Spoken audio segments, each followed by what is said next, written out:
حضرت ابو موسیٰ رضی اللہ عنہ سے روایت ہے کہ رسول اللہ صلی اللہ علیہ وسلم نے ارشاد فرمایا، کوئی بھی اللہ رب العزت سے بڑھ کر تکلیفوں پر صبر کرنے والا نہیں ہے کہ اس سے شریک کیا جاتا ہے اور اس کے لیے اولاد ثابت کی جاتی ہے، پھر بھی وہ انہیں عافیت اور رزق عطا کرتا ہے۔ رسول اللہ صلی اللہ علیہ وسلم نے ارشاد فرمایا، اللہ تعالیٰ صرف وہی عمل قبول کرتے ہیں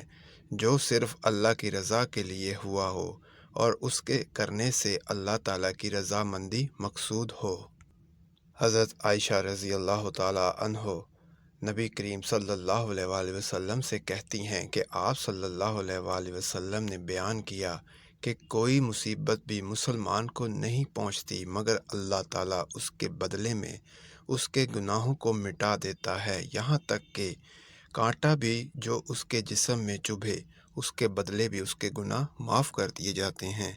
مزید احادیث واقعات سننے کے لیے ہمارے چینل کو سبسکرائب کریں اور بیل آئیکن کا بٹن ضرور پریس کریں۔